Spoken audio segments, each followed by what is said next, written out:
فقیر کو پیسے دینا کیسا ہے؟ حضرت علی رضی اللہ عنہ کا فرمان ہے، جو لوگ بھی فقیروں کو پیسے دیتے ہیں وہ حضرت علی کا یہ فرمان سننے کے بعد کبھی بھی فقیروں کو پیسے نہیں دیں گے۔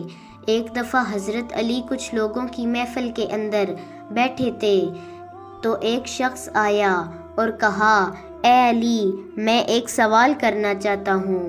میری کھجور کی دکان ہے اور میری دکان پر دن میں بہت سارے مانگنے والے آتے ہیں، جن میں عورتیں اور مرد دونوں ہوتے ہیں، کیا میرا ان کو پیسے دینا ٹھیک ہے؟ یہ سن کر حضرت علی نے فرمایا، اگر تمہارے پاس کوئی نوجوان آئے تو اسے مت دینا، اللہ نے اس کو جسم دی، طاقت دی، جوانی دی، لیکن اس نے گو کے آگے ہاتھ پھیلانا شروع کر دیے، اور اگر موٹی عورت مانگنے آئے تو اسے صدقہ سمجھ کر دینا چاہیے۔